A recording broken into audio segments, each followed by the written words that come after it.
Welcome to Christian Parent Crazy World, the podcast that tackles tough topics to help you be a godly parent in an ungodly world. I am your host, Catherine Seegers, and in today's episode, we will answer this vitally important question. What are the greatest challenges facing the next generation? Let's be real, moms and dads. If we don't know what our kids are up against in this culture, we can't help them stand strong in it. And helping our kids stand strong is one of the most important jobs we have as godly parents. Because you see, the culture isn't just shifting. No, it's slamming into our kids like a tidal wave. My guest today is a deep thinker and heavy hitter in the field of apologetics, and he's here to break it all down for us. He calls these challenges waves, and trust me, they're coming in hot. But here's the hope. Together, we'll uncover how to recognize these waves and how to help our kids not just survive them, but rise above them. That's the plan for this episode of Christian Parent Crazy World. So let's dive in.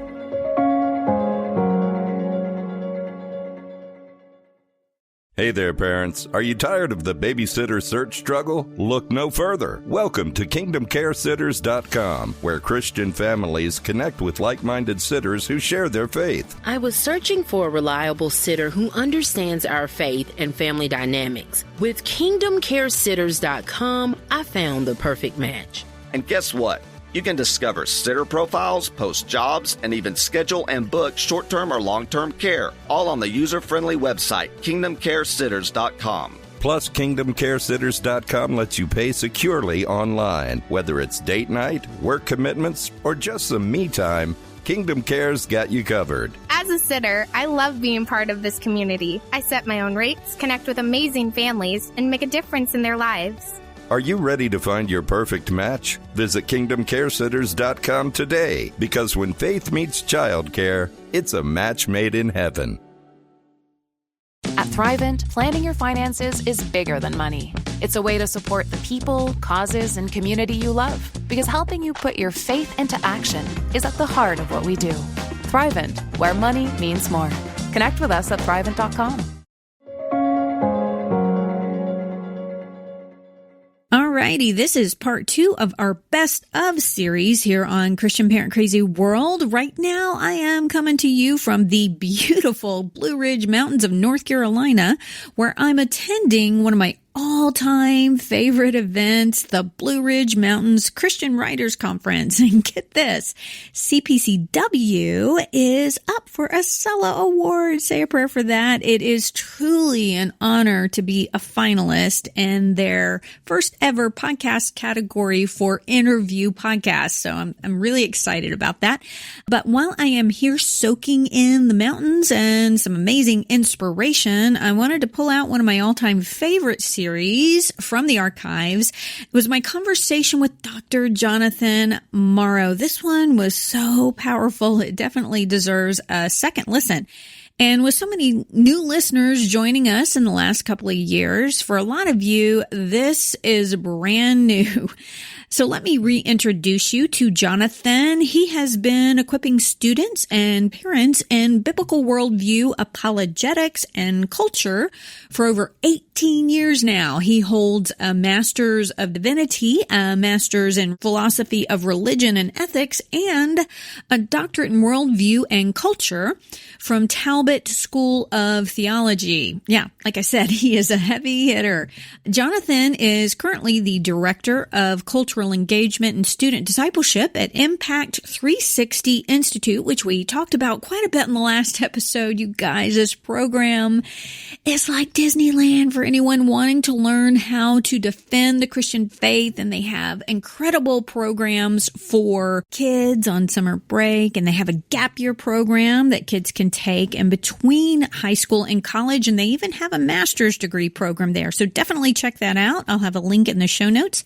Now, in the last last episode, Jonathan helped us bridge the generational gap between boomers, Gen X, and millennials all the way down to Gen Z and Gen Alpha. And if you don't understand the unique challenges that these next generations are facing, challenges that we never did, you guys, you can't bridge that gap. So if you missed part 1, just hit pause and go back and listen to that. Trust me, this episode is going to make a lot more sense if you do, and so will your kids. Your kids will make a lot more sense. But today we are diving into the biggest cultural obstacles our kids are up against right now, which Jonathan likes to call waves. And here's the deal. If we don't understand what these challenges are, they're going to catch our kids off guard and us as well. One final note before we jump in, stick around to the end of this episode. I have a couple of endnotes that I wanted to highlight for you because one of the waves that Jonathan talks about, there has been a pretty significant cultural shift in the last couple of years that I want to highlight for you. I think it's super cool and very encouraging. So stick around for that. Alrighty, so now let's dive right into this powerful conversation on the cultural waves coming at our kids with Dr. Jonathan Morrow. Jonathan, welcome back. Well, it is so good to be back with you. That was such a fun conversation. It flew by the first time, so I'm ready to dive back in. It certainly did, Jonathan. You helped us bridge that ever-growing gap from millennials and Gen Xers and baby boomers down to Gen Z and Alpha. And now today we're going to turn our attention from that gap that you helped us to bridge in the last episode. We're going to turn it to the unique challenges that this generation is facing. You call them cultural waves. Why don't you dive right in and share with us what those are? Yeah, absolutely. So I'm glad you brought the time for us to talk about this because there's a lot of things happening culturally underneath the surface that aren't immediately obvious, but once you see them, you won't be able to unsee them. And you're like, okay, if we want to disciple this next generation in a post-Christian culture, we have to pay attention to these themes, right? I love this quote by Francis Schaeffer. He says, look, the Christian must resist the spirit of the world in the form it takes in his own generation. And so we've got to pay attention to that, right? So if we have to talk as much or more about those things that our culture is talking a lot about, because if there's only one side of a narrative, then our kids are not going to get the equipping and the understanding that they need. And so the first thing that I would share is that culture is just what people come to see as normal without having to think about it. Mm-hmm. And here's the thing. Good things can be seen as normal and bad things can be seen as normal. The problem is it just seems normal. Unless you reflect or you're invited to reflect or there's an interruption, you're not going to interact with you. You won't see things differently, right? And so that's why it's so important for Christians to love God with their minds and to reflect on and to think and to pause and to stop, because these challenges are always going on underneath the surface. So it's kind of like rapids.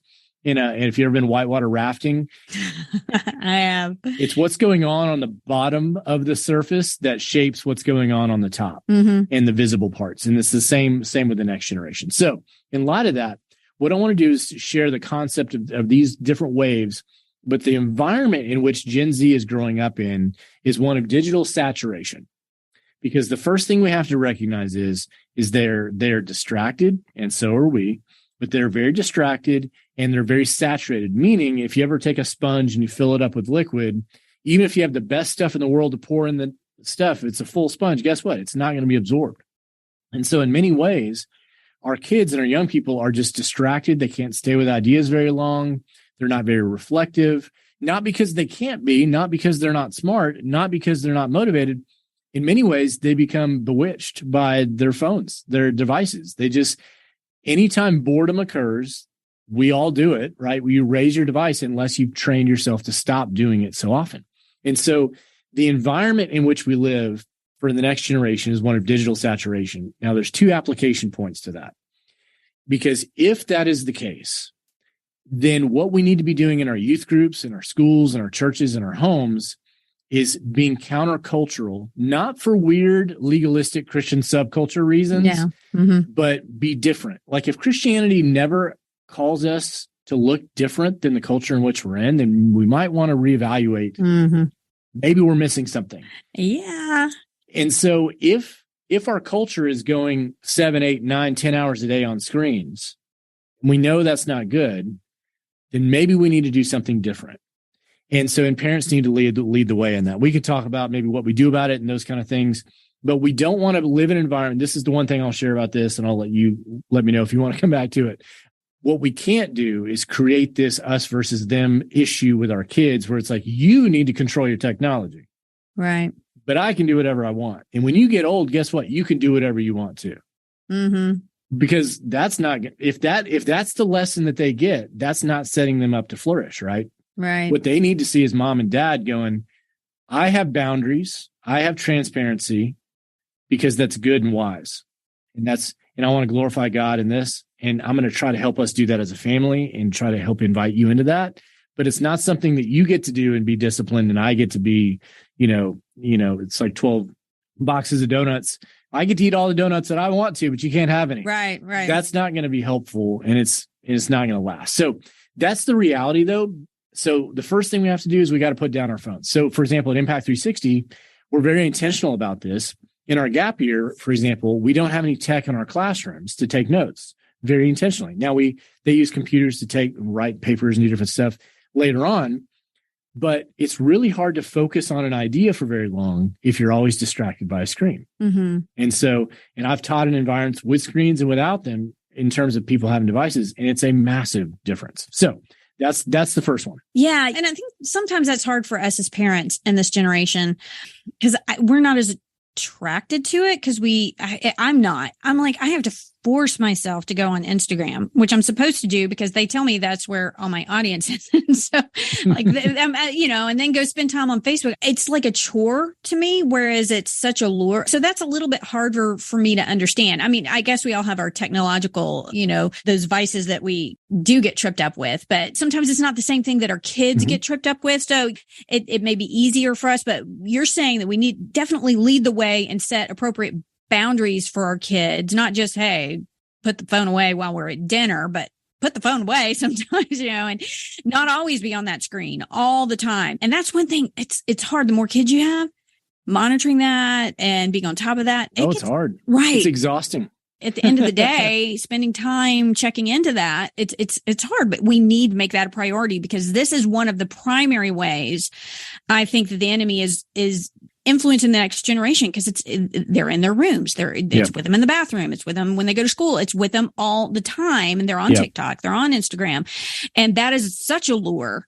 Understanding what's going on there and what they're putting proper safe boundaries around there and exemplifying that in our own lives is critically important. That's awesome. Great. Yes. And so the second cultural wave, and before I get there too, just because this will connect back to our previous conversation in a post-Christian culture and around worldview, a lot of times what it is death by 1,000 cuts or death by 1,000 nudges when it comes to the worldview shifts that happen. It's not as though there was one big paradigm shifting thing for a student when they're like, you know what, I just don't believe that anymore, or I don't think that's true. Mm-hmm. It's usually just 1,000 little nudges over time by friend groups, belonging, and that's the power of screens and media because, as my friend David Kinnaman likes to say, screens disciple. And so that's just the reality. And they're on it far more than they're in any other relationship one-on-one. So we just have to be mindful of that. That's going to be a constant thing, but it is worth the fight. And if you've not had any boundaries whatsoever up until this point, guilt-free zone, but just say, hey, that was on me. Yeah. But for my own good and our own good and your own good, we're going to introduce some and just own it and move forward. Don't feel like you can't ever course correct. We're not going to do it perfectly. Don't have that standard, but we've got to fight for the hearts and souls of our kids, and technology is a big piece of that. So another culture wave that's happening underneath the surface, and I'll define these as I go, because again, they may not be immediately obvious, but it's the first one is really the big one in this environment of digital saturation is scientism. And this really comes to what counts as knowledge. Scientism is simply the belief that only the hard sciences give us knowledge about reality, or at least the best access to reality. So here's the obvious issue, and we could spend a whole podcast on this one alone, but I'm just going to give a high-level summary here. The Bible speaks to a lot of historical, moral, and spiritual topics. So if science is the only way you know something, guess what you can't have knowledge of? Morality, spirituality, and history. So that automatically removes the authority from knowledge that comes with scripture or understanding the Christian faith, because Christianity is a knowledge tradition. Now, what's fascinating, and we'll come back to this in a further cultural wave, is science is king in our culture until it's not, and it's conveniently set aside, especially when you get to some of the transactivism that we're seeing today and a lot of those kind of conversations where science and biology doesn't matter anymore. For a minute, we just kind of suspend that until we come back to other conversations.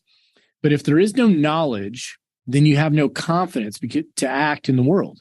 And so if our kids don't think and know that Christianity is true, not just believe it, because just because you believe something doesn't make it true. The Bible talks about 2,000 times about knowledge or knowing words show up in the Bible. About 400 to 500 faith and belief words. Now, faith is really important, right? Without faith, it's impossible to please God, Hebrews 11:6. But faith is active trust in what you have good reason to believe is true. And knowledge is wrapped up in that. So if from the beginning, in a culture of distraction, you then have knowledge taken away from Christianity, then you have our kids going, well, that's just somebody else's opinion then. Mm-hmm. And so you see how that first thing operates, and they never experience it in the form of an argument, usually. I mean, somebody says, hey, by the way, do you think scientism's true? That's usually not the way that comes to them. Right. They just get science is presented as people who know stuff, and anything with morality, spirituality, and history. Well, that's just stuff we believe, and you could be wrong about that, and we can disagree. So that removes confidence from the Christian worldview. So that's the next big wave to talk about. Yeah, this is one of those waves that I wanted to do a whole podcast on this one. I was actually looking up I have a really good book on C.S. Lewis and scientism and The Magician's Twin. I don't know if you've read that. I pulled this quote from it last night. It was during the 1940s and 50s, Lewis became more vocal about the looming dangers of what he called scientocracy, the efforts to hand over the reins of culture and political power to an elite group of experts claiming to speak in the name of science. Lewis regarded this proposal as fundamentally subversive of a free society, and he worried about the creation of a new oligarchy that would, quote, increasingly rely on the advice of scientists till in the end, the politicians proper became merely the scientists' puppets, end quote. And that's what we're seeing, I think, in the era of COVID. And definitely that's something that I've been so passionate about is the manipulation of science. It's not agenda free. It's not like these facts that come from these studies are just cold facts staring at us, that they can have agenda and money behind them. One of the articles I read a while back that just had such a huge impact on me, it was by Martin Cochran. It was in Memoria Press. It was called The Study Has Found a Fallacy.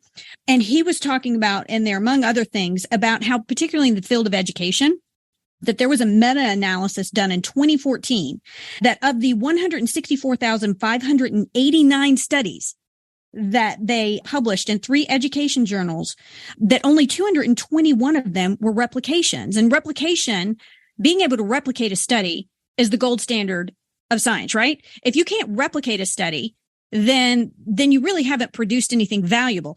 And that is 0.13% of all of those studies in the field of education were replicated. So we're getting this truth saying, well, this study found such and such. Well, we need as parents and to teach our children to be questioning that. Okay, what was the methodology of that study? Was it replicated?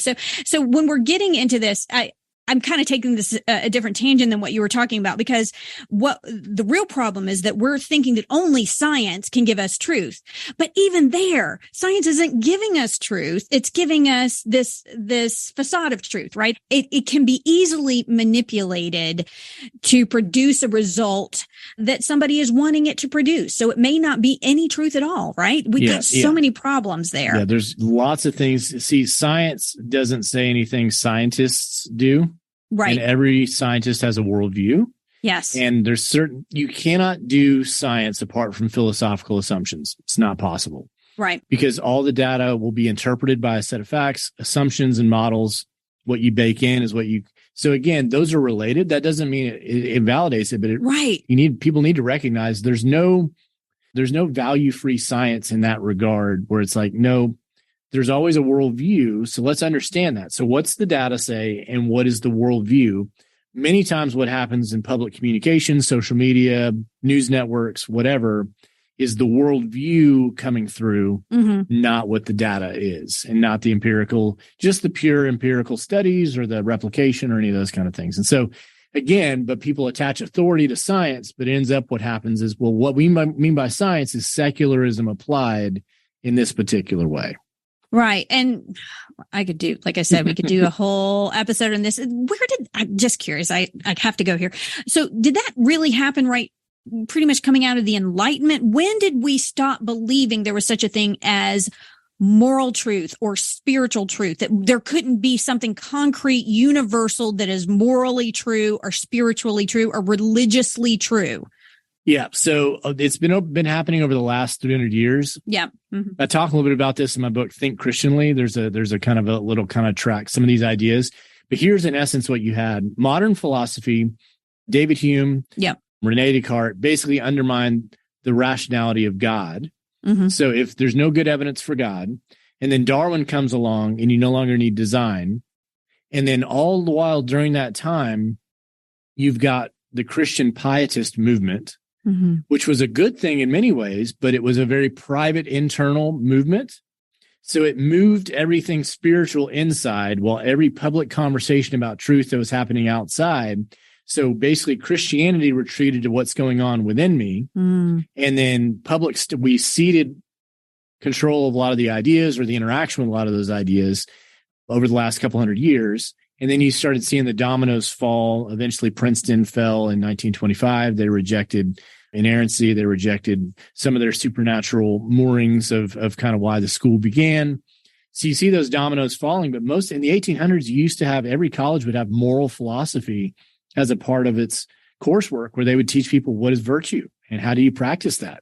And then the modern world, in post kind of 1920s, 1950s, postmodernism comes to the fore, and then you end up getting basically extracurricular activities replacing moral and ethical formation. So there was a great switch that occurred, but basically knowledge no longer, you can't know these things because they're not the realm of philosophy or science. And if they're not those things, then what are they? Now, I don't think that's true, and there's really good arguments to argue against that, but just historically, that's part of what happened in that story. Yeah. Oh, okay. I could just camp out here forever. One thing I've talked about in the show before, which is the irony of it all, is that the inception of formalized science, though, came in a Christian worldview. It came in Christian Europe with certain expectations about what we would find in reality, because if there was a moral law and a moral lawgiver, then perhaps there are physical laws, right? So it's such an irony that here we end up with science ultimately rejecting the God or the worldview that birthed it, right? Yeah, in many ways, you wouldn't get, and we historically, we know this, you don't get the scientific method. Yeah, we didn't get that in any other civilization, in any other culture, any other worldview. Because we expected a rational mind, right? And therefore order in the universe that could be discovered. Yep. And if you don't start there, you're going to get technology, but you're not going to get scientific methodology. And so those things are going to come apart. And so that's what Christianity gave us, those things. And it's good to remind people that. Yes. I always want to remind people of that, because I'm like, don't bite the hand that fed you. Yeah, you're borrowing from our worldview to do science, which, Oh, that's one of my big ones. Yes. That's a different worldview. And so often today, they try to borrow the values of our worldview by rejecting the foundational principles of our worldview. We got to keep moving. I love that way. And your explanation of it is so phenomenal. So what's the next way we need to be concerned about? Hey there, parents. Are you tired of the babysitter search struggle? Look no further. Welcome to KingdomCareSitters.com, where Christian families connect with like-minded sitters who share their faith. I was searching for a reliable sitter who understands our faith and family dynamics. With KingdomCareSitters.com, I found the perfect match. And guess what?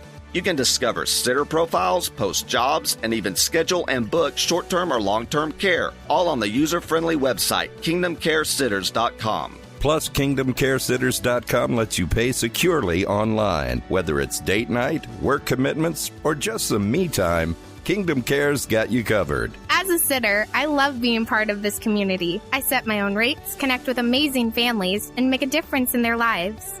Are you ready to find your perfect match? Visit KingdomCareSitters.com today, because when faith meets childcare, it's a match made in heaven. At Thrivent, planning your finances is bigger than money. It's a way to support the people, causes, and community you love, because helping you put your faith into action is at the heart of what we do. Thrivent, where money means more. Connect with us at Thrivent.com. Yeah. So think of these are going to build on each other. So watch these add up. So if there is no knowledge outside the hard sciences, the second big cultural wave is relativism. Mm-hmm. So relativism is really that idea of true for you, but not for me. Mm-hmm. You do you, follow your heart, Disney princess movie, kind of all that embodied into one. And so notice the progression. If there is no knowledge and then there is no truth, that flows from that, because truth flows from that. So then what we have is people going, you do you have your own preferences, you have your own community, I have my own, and there is no capital T truth about this. And what happens then is objective truth disappears, meaning an objective truth simply means regardless of what you believe or think or say, it's still true.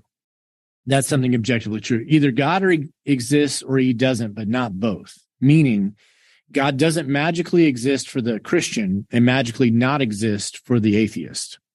So that's what it means to be objective, meaning either it is right to be generous or it's vile to be generous, but not both. Or murdering innocent people for fun. That's either morally good or morally not. So that's what So if that category goes away, so if knowledge goes away, then truth comes apart. All right. And really this leads into this third way, which I'm going to bring these two together, because tribalism, and then all you have left is power. Mm-hmm. If you have no knowledge and you have no truth, people are no longer going to try to persuade. They're going to build alliances, and they're going to build alliances for an us versus them. So the best way to illustrate this, probably for audience, is if you've ever wondered, where the LGBTQ acronym came from, it's this mindset. Because the L and the T are fundamentally at odds. Yep. Meaning a lesbian thinks that biological reality exists, and that's why they're attracted to other females. A trans person says biological reality is not a thing. But they're aligned from a power standpoint against a system for now. Okay. While they're aligning. And so therefore you have a tribalism. You have a tribe. It's us versus them. Mm-hmm. We're no longer trying to persuade you it's a bad idea or a good idea. It's, are you with us or against us? If you're against us, get out of the way, or we're going to cancel you, or we're going to use our influence to silence you or move you or whatever it is. But we're not going to argue about it. We're just going to get you out of the way, mm-hmm. because all you have left is power. That's what Nietzsche predicted would happen in this postmodern space that we're in, because he was like, well, if you lose knowledge, all you're left with is power and alliances, mm-hmm. and oppressors and oppressed, and you're with me and I'm with them.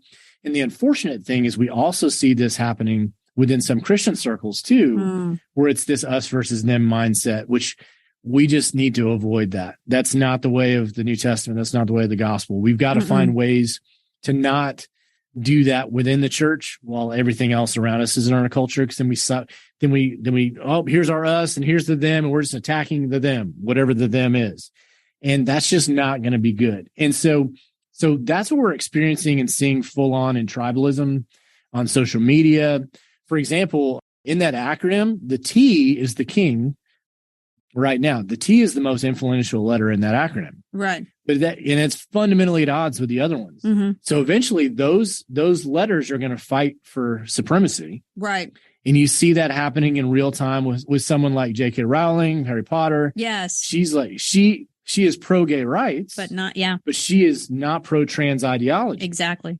So again, you can just kind of watch this happening. Yeah, they've tried to pummel her, tried to cancel. Yep. And to her credit, she's like, no, I won't. And that's a free speech principle, which in principle is a good thing for everyone. Well, you have to be, like they said with Joe Rogan, he was too big to fail. He got pumped. He got beat up a bit when he stood up for things that were against the general consensus. obviously, it's very clear that transsexualism and homosexuality, lesbianism, those are feminism. Obviously, they're very much at odds with one another, and yet they are aligned because of a greater ideology, I guess, that they adhere to. But that does unravel at some point because they're going to start eating their own. They're going to start fighting backwards and, back and forth. Which one will take supremacy? That's why we have in women sports right now, because these women who've worked their entire lives for scholarships are missing out on their scholarships. They're missing out on places in the podium. They're missing out on Olympic teams. They're missing out because you're right. The T is the top dog and the LGBTQ plus acronym there. And that's fascinating.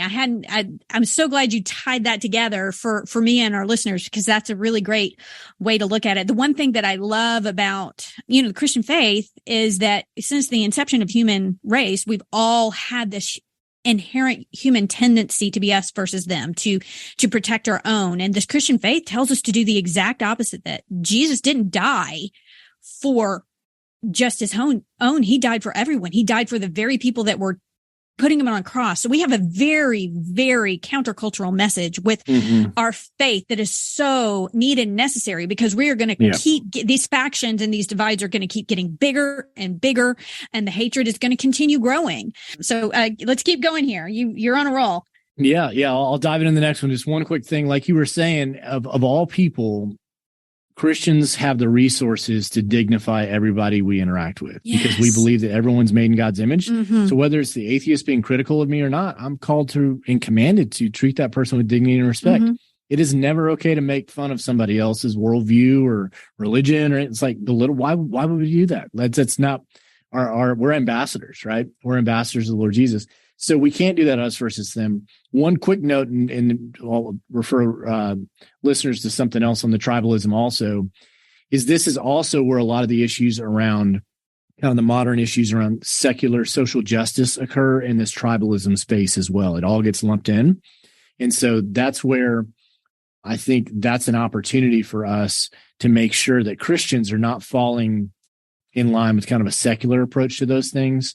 And that's just key, to make sure we're not just getting carved up in that same category where ethnicity and racism and all those things, like all of that, like partiality is a sin in Scripture, right? So we should never treat people differently because of any host of things about them, right? So all that to say, that's a bigger conversation, but that's in that tribalism bucket as well. So this generation, to just real quick summarize, they're saturated digitally, means they're distracted.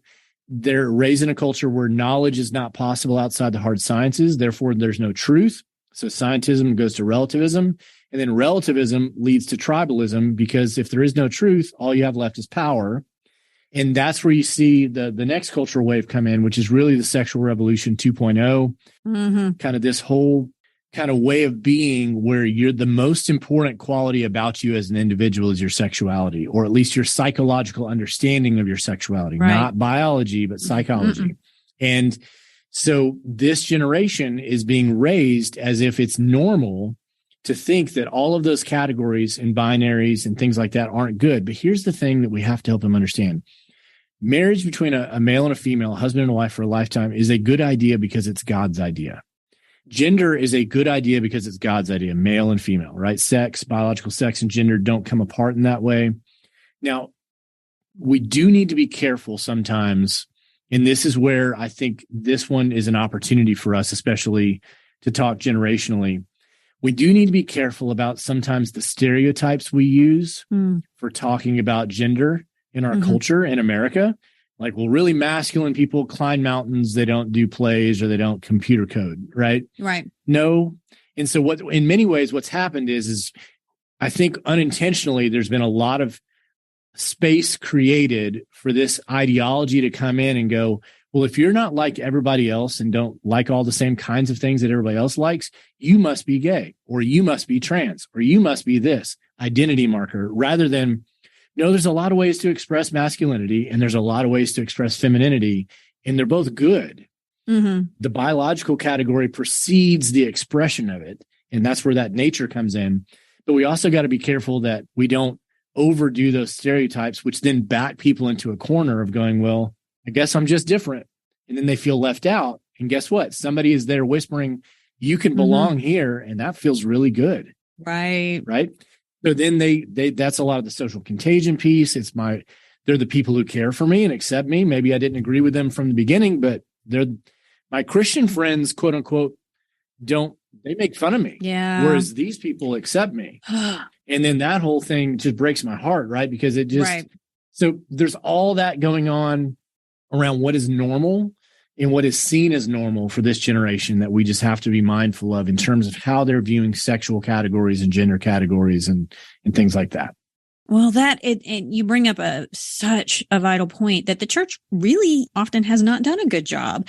And they have reinforced, well, this is what a woman has to be, and this is what a man has to be, and these are the roles that they have to fill. And it doesn't always look that way. And, that was one of the things that I didn't want to be a mom for a long time because I felt this constant pressure and pushing towards that. And I'm so glad that I didn't listen to that voice in my 20s, and I kind of woke up in my 30s and thought I might regret it. And so it's completely altered the trajectory of my life. But those kind of gender roles, and I think this is a whole other conversation within Christianity that I don't think is serving us well. We need to really get this right in the church and help kids who are struggling here because they're getting on TikTok, they're getting on Instagram. And I just listened to an hour-long podcast with Chloe Cole. I don't know if you know who she is. She is suing her doctors because she transitioned because of all of the influences she had. Mm-hmm. And now she's like in her 20s and she can't go back. Well, I mean, she can't get her breasts back. They're gone. Right. And you look at this and it's so tragic. And we need to be having a compassionate conversations that are affirming, but not affirming something that biology that is against a person's biology. Mm-hmm. We can't be affirming some sort of reality that is anti-biological, and that's not even going biblical. We don't even have to go there. Just biology. Every cell of our bodies is stamped with XX or XY. So we can't deny that reality without very, very harsh consequences. So let's keep going here. I think, do we have one more? Hey there, parents. Are you tired of the babysitter search struggle? Look no further. Welcome to KingdomCareSitters.com, where Christian families connect with like-minded sitters who share their faith. I was searching for a reliable sitter who understands our faith and family dynamics. With KingdomCareSitters.com, I found the perfect match. And guess what? You can discover sitter profiles, post jobs, and even schedule and book short-term or long-term care, all on the user-friendly website, KingdomCareSitters.com. Plus, KingdomCareSitters.com lets you pay securely online. Whether it's date night, work commitments, or just some me time, Kingdom Care's got you covered. As a sitter, I love being part of this community. I set my own rates, connect with amazing families, and make a difference in their lives. Are you ready to find your perfect match? Visit KingdomCareSitters.com today, because when faith meets childcare, it's a match made in heaven. For some of us, personal finances aren't just personal. They include loved ones, neighbors, the communities we call home, and the causes we hold in our hearts. At Thrivent, planning your finances is bigger than just money. We help you put your plans into motion and faith into action so you can do more for the ones in your heart. Because sometimes all you need to make a difference is someone to help you make it happen. Thrivent, where money means more. Connect with us at Thrivent.com. Hey, mamas and papas, I wanted to let you know that I have created some amazing resources for subscribing on my website at KatherineSeegers.com. I have a bundle called Partnering with God for Your Prodigal. In that resource, I've collected all of my podcasts, articles, and scripture lists for prodigal kids all in one place. That is a lot of material. And I have updated my ebook for moms that uncovers the 5 biggest myths that our culture spreads about mothers. Now, I know you have heard these myths from family members or from former coworkers or current coworkers. They may have made you feel pretty marginalized and mere. That ebook, called Beyond the Lies, uncovering 5 myths that our culture spreads to mothers, and the Partnering with God for Your Prodigal bundle are just 2 of the many many free resources that I have for subscribing over at catherinesegers.com. So be sure to check those out. Now back to my conversation with Jonathan Morrow. Yeah, one more. The last cultural wave. So just by way of quick review, digital saturation. We're in the context of scientism where knowledge doesn't exist. Then you have relativism where it's true for you, but not for me. And then you've got tribalism, which is you just have power and alliances left.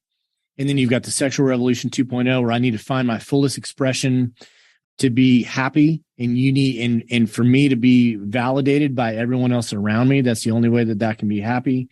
Mm-hmm. That's what's being normalized. And then the last cultural wave is progressive Christianity.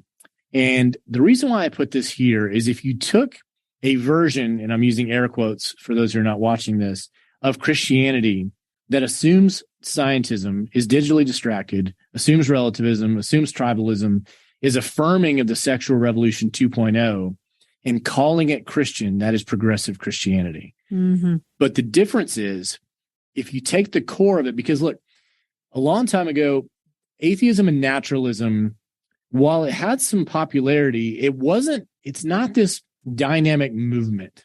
Why? Because there's nothing that animates it at its core. Right. If you take a circle at its core, okay, God doesn't exist and there's no meaning. Woohoo! There's not much you can do with that. It's not a very attractive philosophy. No, it's not going to motivate or animate people. However, if you take progressive Christianity, where the core of Christianity used to be historic Christianity, where Jesus is the only way, the gospel is good news, all that, and you remove that core and you put secular social justice in the core, mm-hmm. that becomes the animating of the movement for progressive Christianity. No longer the gospel. It becomes secular social justice, LGBTQ affirming. Science, is the only way we know stuff. Morality, like all these, Jesus is not the only one. All those things come together in a version of progressive Christianity. And so students are seeing Christian influencers and quote unquote people coming on talking about, well, the Bible got it wrong here. Or, this was before they knew any better. That's where gender and sexuality, God would totally be in favor of these new things, same-sex marriage. Of course, he would affirm these things. And of course, and then all of those secular priorities become the animating gospel, if you will, of progressive Christianity. So that scratches the itch of an activist generation, which Gen Z is. They want to do something, and it gives them something very clear to do. And that's why it's so deceptive. And it also doesn't call them a sinner in the process.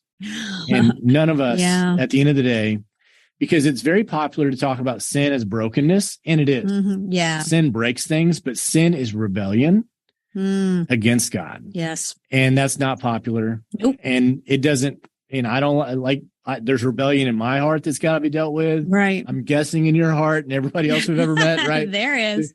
Repentance has to happen. There's growth. There's alignment with God's word. There's, what God knows best. I'm going to submit my ways to God's ways.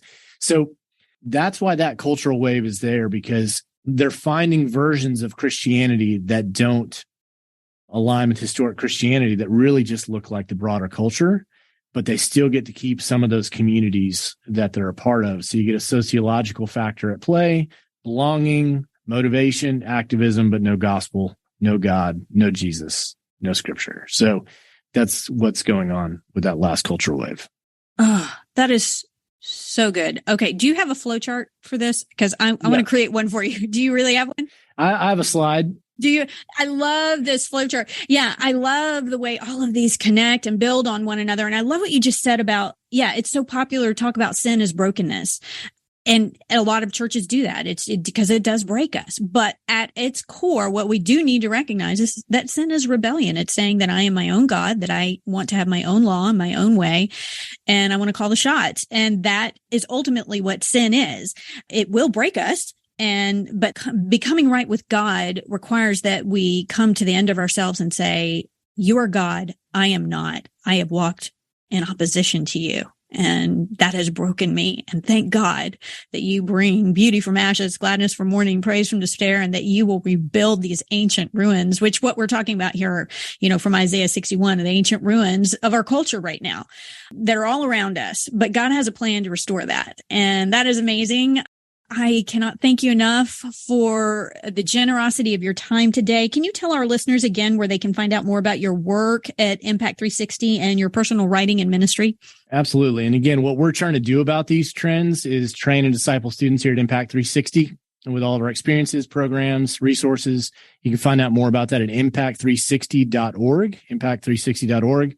My website is jonathanmorrow.org, where you can find my books and courses and podcasts, different resources, articles, things like that. So jonathanmorrow.org as well. Awesome. Parents, go and check out Impact 360 for yourself and for your kids. You're going to be blown away. I was. And visit Jonathan's website. Get a copy of his book. I can't wait to get this book. Questioning the Bible, 11 Major Challenges to the Bible's Authority. I would love to have you back on to talk about that. For sure. Or to dig into any of this again. This has been awesome. You know, that's right up our alley here at CPCW. Moms and dads, we need to be the anchor in the midst of these waves. And you can be moms and dads. That is who God created you to be. Just remember, no one has a greater impact in the lives of your children than you do here on earth. The truth that you plant in their hearts and minds will produce fruit. It will bring freedom. So keep planning, mamas and papas. Keep planning, nanas and papas as well. I know you listen, and we will see you next time. Wasn't that a great conversation? I just loved it. Jonathan is such a deep thinker, and the way that he has set up these waves, building one on top of the other, is brilliant. I did create a little flowchart of the waves that I posted on Instagram, by the way. I'll send that out to my subscribers, and I will try to post that again. No promises there. I'm not always the best on Instagram. But I wanted to say a word on what I think is a very significant cultural shift in the past 2 years since this episode first aired. First, let me say that Jonathan's explanation of how the LGBTQ alliance is formed and why it is formed was so helpful and insightful. The fact that the L and the G and the B are at fundamental odds, biologically speaking, with the T it's undeniable. That was truly an aha moment for me. The T has been the top dog, and it has dominated all of the other letters while essentially denying their existence, which is crazy. But I am encouraged to say that the tide seems to be turning in favor of biological truth, which corresponds to reality when it comes to gender.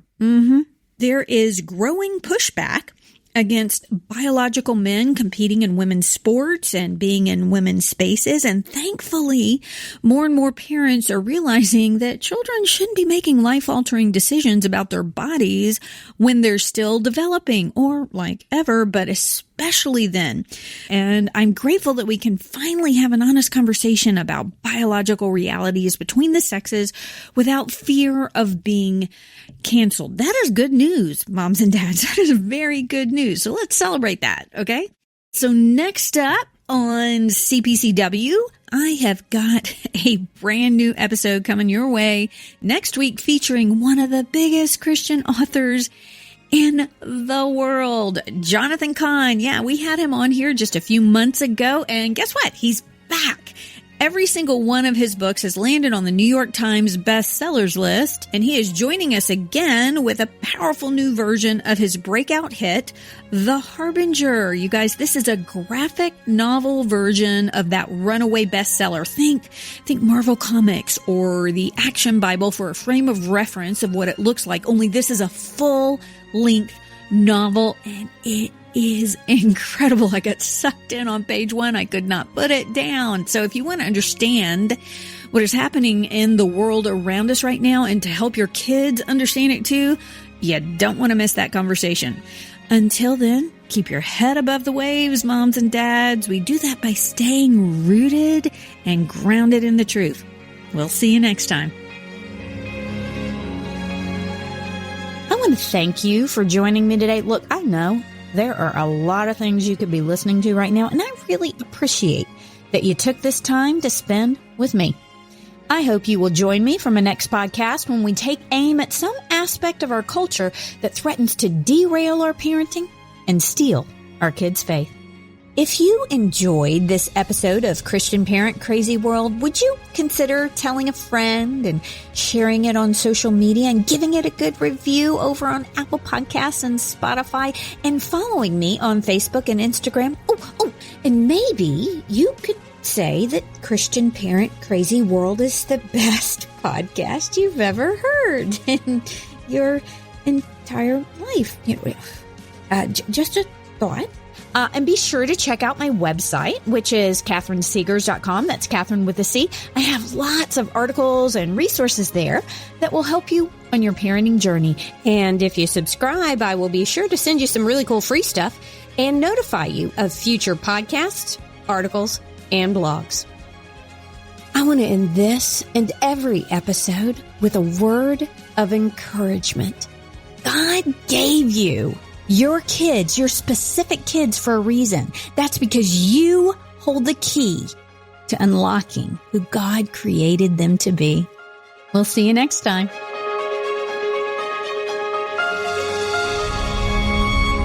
Christian Parent Crazy World is a production of Life Audio and Salem Media. If you liked what you heard today, please take a second to rate and review this podcast in your favorite podcast app so that more listeners like you can find the show. For more faith-filled, inspirational podcasts, visit us at lifeaudio.com.